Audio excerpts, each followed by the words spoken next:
চল চল চল।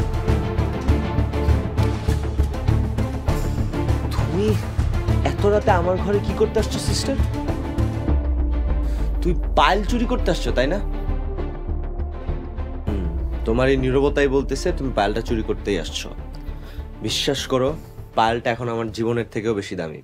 প্লিজ এই পাইলটা নিও না, আমি লাগলে তোমাকে নতুন একটা পাইল কিনে দিব কালকে। এটা ফেরত দাও।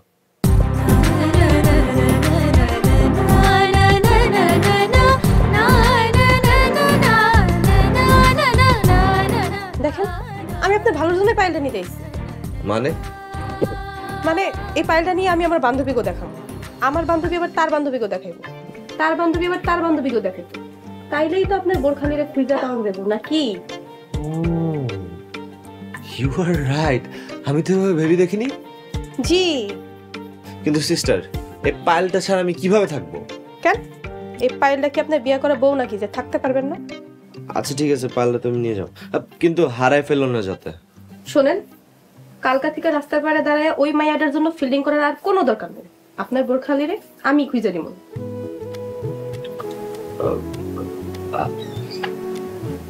আচ্ছা, আমি যে রাস্তার পাশে দাঁড়ায় ফিল্ডিং করছিলাম, এটা সিস্টার কিভাবে জানলো? ও, দেখা ফেলছিল মনে হয়।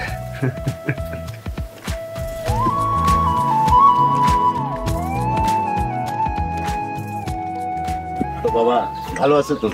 জি আলহামদুলিল্লাহ, আপনি ভালো আছেন? আমার বাবা মা ভালো আছেন? যাক। আসসালামু আলাইকুম চাচা। আরে চেয়ারম্যান সাহেব, সকাল সকাল আমার বাড়িতে কি মনে করে? একটা সুখবর নিয়ে আসলাম। আমার পোলা মৃদু, মানে তোমার হবু মেয়ের জামাই, বিদেশ থেকে বাড়িতে আসতেছে। আজই রাত্রে ফ্লাইট। কোন কি চেয়ারম্যান সাহেব? হওয়া মেম্বার, এবার তাহলে মৃদুলের এবং মেঘনার বিয়াটা সাইডে বেলায় কি কও? আপনার যেমন ইচ্ছা চেয়ারম্যান সাহেব। মৃদুলের ছুটি মাত্র 3 মাস, তাই বিয়ার কামটা তাড়াতাড়ি সেরে ফেলাইতে হইব। তাই সামনে শুক্রবার ওদের বিয়ার কাজটা সেরে ফেলাই। আলহামদুলিল্লাহ চেয়ারম্যান সাহেব, আপনার কথাই আমার কথা। ঠিক আছে, তাহলে আমি এখন আসি। খালি মুখে যাবেন, একটু চা নাস্তা খেয়ে যান। না, আমি একটু বাজারে যাবো, কাজ আছে। আচ্ছা ঠিক আছে, আসসালামু আলাইকুম। ওয়ালাইকুম সালাম। কই গো মানিকের মা? মানিকের মা শুনছ? আরে সুখবর আছে, এদিকে আসো। আমার বোনের বিয়ে শেষ না হওয়া পর্যন্ত তোরে কিন্তু ঢাকা যেতে দিব না। হ্যাঁ, আরে বন্ধু, আমি নিজেও তো যাব না। বন্ধুর বোনের বিয়ে বলে কথা না। আর আমি বরং ঢাকা থেকে ডিজে ব্যান্ড ট্যান্ড সবকিছু নিয়ে আসবো। মজার ব্যাপার হচ্ছে এগুলোর খরচা সব আমার। ঠিক আছে, তাহলে বয় আমি আইতেছি।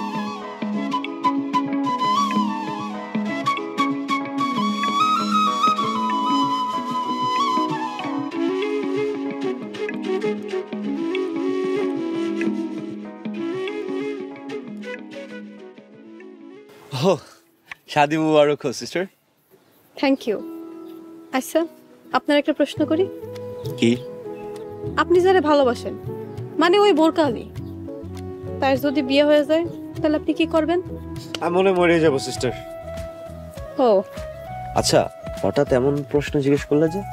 এমনি, মানে মায়াডার আপনি কত ভালোবাসেন এটা জানালে।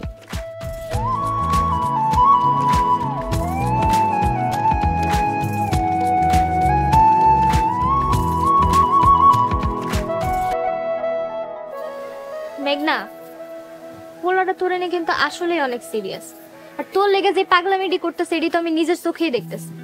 আমার কি মনে হয় জানোস? কি? পোলাটা তোরে না পাইলে আসলেই মরে যাইবে।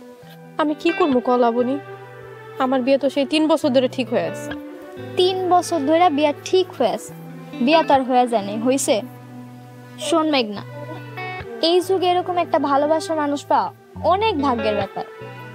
আর তুই যদি এখন এই পোলারের হাতছাড়া করস, তোরে কিন্তু সারা জীবন পস্তাইতে হইব। আমার সিস্টার। সিস্টার, এই, আপনি সবসময় আমার তো সিস্টার সিস্টার করেন কেন? আমার নাম ধরে ডাকতে পারেন না? আমার একটা সুন্দর নামও আছে। যমুনা রাইট? মেঘনা।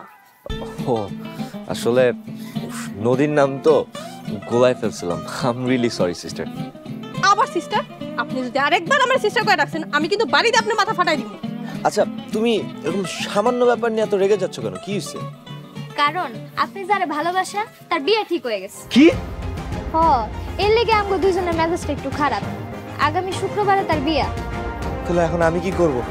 আমি তো সবকিছু উল্টায় ফেলবো। আপনি শান্ত হন। ওই মেয়ে তো বলছে আপনার সাথে দেখা করবে। কবে, কখন, কোথায়? আজকে রাতে পুকুর পাড়ে। আচ্ছা বুঝছি ঠিক আছে, তাহলে আমি আসি। হ্যাঁ সাবধানে যান। শোন, আমি মইরা গেলে ওই পাগলটার লগে দেখা করবো না। ওই যদি রাতে আবার পুকুরে চুবাই। তুই না গেলে কিন্তু আমি যাব। পোলাডারে আমার এমনি তো ভালোই লাগে। খুব না?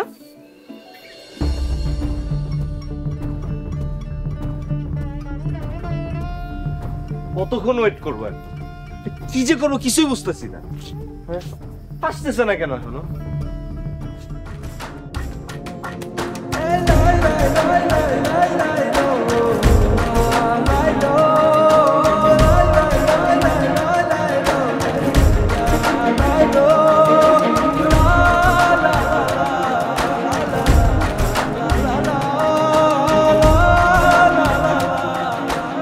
সেই বোরকা, সেই স্যান্ডেল, সেই ফাইল। ডিয়ার বোরকালি, তুমি কি জানো তোমাকে আমি খুঁজতে খুঁজতে পাগল হয়ে গেছিলাম? তুমি কই ছিলে এতদিন? সিস্টার তুমি? আবার সিস্টার? আর একবার যদি আবার সিস্টার কইছেন না আমি কিন্তু সোজা পানিতে ঝাঁপ দিব। ভালোবাসা কোন বোরখালি? আমি না বুঝতে পারতেছি না কিছু। আমি কি আমার বন্ধুর ছোট বোনকে ভালোবাসছি এতদিন? হ্যাঁ, আমি এটা কি করলাম? মানিকরে আমি এখন কি জবাব দিব? দেখেন, আপনার এরকম পাগলামি দেখে আমিও কিন্তু আপনার জন্য পাগল হয়ে গেছি। কারণ আপনি যদি আমার লগে পলছিলেন আমি কিন্তু সোজা গলায় দড়ি দেবো। প্লিজ মেঘনা, বুঝার চেষ্টা করো। আমি তোমাদের বাড়িতে বেড়াইতে আসছি। এগুলো ফ্যামিলিতে জানাজানি হলে আমি কারোর সামনে মুখ দেখাতে পারবো না। তুমি প্লিজ বাসা যাও, প্লিজ। দেখেন, এরকম করেন না। আমি আপনার সত্যি ভালোবেসে ফেলেছি। আমিও তোমাকে সত্যি ভালোবাসি মেঘনা, কিন্তু এটার জন্য আমি চাই না আমার বন্ধুর সাথে আমার বন্ধুত্ব নষ্ট হয়ে যাক। প্লিজ একটা রিকোয়েস্ট, তুমি বাসা যাও এখন। না, আমি বাড়ি ফিরে যাবো না। আপনি আমার ফিরাই দিয়েন না। দেখেন, বাড়ি ফিরে গেলে আব্বা আমার চেয়ারম্যানের পোলার লগে বিয়ে দিয়ে দিব। চলেন আমরা পালাই যাই। আমি আপনার সাথে বাঁচুম না।